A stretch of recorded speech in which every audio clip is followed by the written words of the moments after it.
देखिए, प्यार में हम अक्सर वो नहीं कहते जो महसूस करते हैं, और सामने वाला वही समझता है जो हम कहने से डरते हैं। पर क्या हो अगर हम जानबूझकर उल्टा कहें, यानी जानबूझकर दूर जाएं, जानबूझकर कहें मुझे कोई फर्क नहीं पड़ता, तो क्या इससे प्यार और गहरा होता है या खत्म? इसी को कहते हैं रिवर्स साइकोलॉजी इन लव। और आज हम इसे समझेंगे नहीं, महसूस भी करेंगे एक कहानी और साइकोलॉजी के मेल से।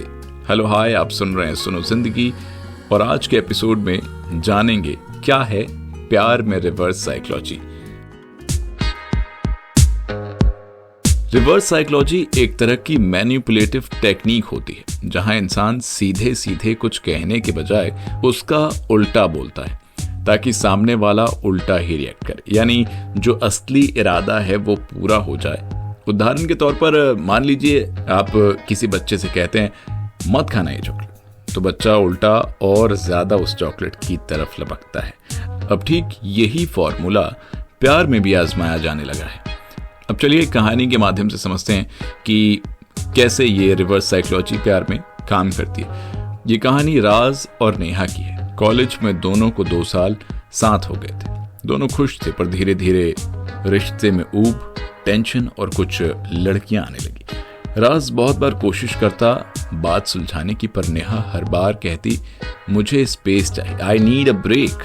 राज डर गया, पर उसने कुछ नहीं कहा। एक दिन अचानक उसने कहा ठीक है, अब मैं भी तुझसे प्यार नहीं करता, मुझे कोई फर्क नहीं पड़ता। नेहा जो उस ब्रेक की जिद कर रही थी अचानक गड़बड़ा गई। क्यों? क्योंकि उसे लगा अरे ये क्या सच में चला गया। और यहीं से राज ने अनजाने में रिवर्स साइकोलॉजी का इस्तेमाल किया। अब जरा साइकोलॉजी के नजरिए से समझिए कि ये काम कैसे करता है। जब किसी को लगता है कि उसकी फ्रीडम छिन रही है तो वो बगावत करता है। नेहा को लगा कि अब राज उसे छोड़ रहा है, तो वो उसी को वापस पाना चाहने लगी, क्योंकि अब राज उसके कंट्रोल में नहीं था। स्कैरसिटी प्रिंसिपल, जो चीज हाथ से निकलती दिखे वो ज्यादा वैल्यूएबल लगने लगती है। प्यार में भी यही होता है।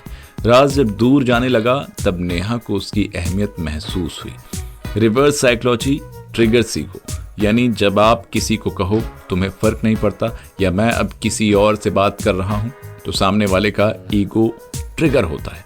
वो सबकॉन्शियसली खुद को पूर्व करना चाहता है कि नहीं तुम सिर्फ मेरे हो। पर क्या ये बार बार काम करता है? नहीं। देखिए, क्योंकि रिवर्स साइकोलॉजी की एक लिमिट होती है। अगर सामने वाला भावुक है तो वो वापस आएगा, पर अगर वो पहले से ही मेंटली डिटैच है तो आपकी ये टेक्निक सिर्फ फाइनल पुश दे देगी दूर जाने के लिए। Reverse psychology short term emotional evoke करती है। लॉन्ग टर्म रिश्ता तभी चलता है जब ऑनेस्टी और कम्युनिकेशन हो, क्योंकि उन्हें डर होता है रिजेक्शन का। उन्हें लगता है कि अगर सीधे कह दिया I miss you, I need you, तो सामने वाला इग्नोर कर देगा। इसलिए वो कहते हैं ना मैं तो मजे में हूं, तेरे बिना भी सब ठीक है, जबकि अंदर से सब कुछ टूटा होता है। आज की डेटिंग में तो ये ट्रेंड बन चुका है। सीन करके छोड़ देना, ऑनलाइन आकर रिप्लाई ना देना, स्टोरी देखकर भी रिप्लाई नहीं करना, और फिर इंस्टा पर सैड सॉन्ग पोस्ट करना, सब कुछ इनडायरेक्ट इशारे, सब कुछ रिवर्स साइकोलॉजी का गेम। क्यों? क्योंकि आजकल कोई सीधे बोलना नहीं चाहता। देखिए, रिवर्स साइकोलॉजी एक शॉर्टकट है जो कभी कभी काम कर जाता है, पर सच्चा प्यार रास्ता घुमाकर नहीं, नजर मिलाकर चलता है। अगर आपको किसी से कुछ कहना है तो बोलिए, क्योंकि अगर आपने इनडायरेक्टली जताया तो हो सकता है वो भी उतना ही कंफ्यूज हो और 2 दिल बस ईगो और गेसिंग गेम में हार जाएं। तो ये थी प्यार में रिवर्स साइकोलॉजी की कहानी, मनोवैज्ञानिक की जुबानी। अगर आपको ये अंदाजा पसंद आया तो अगली बार हम बात करेंगे साइलेंट ट्रीटमेंट, प्यार में चुप्पी की ताकत के बारे में। तब तक प्यार से बोलिए, क्योंकि इशारों में प्यार कई बार हो भी जाता है।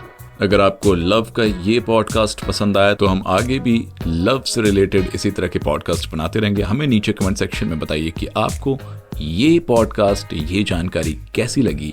फिलहाल के लिए मुझे दीजिए इजाजत और सुनते रहिए सुनो जिंदगी।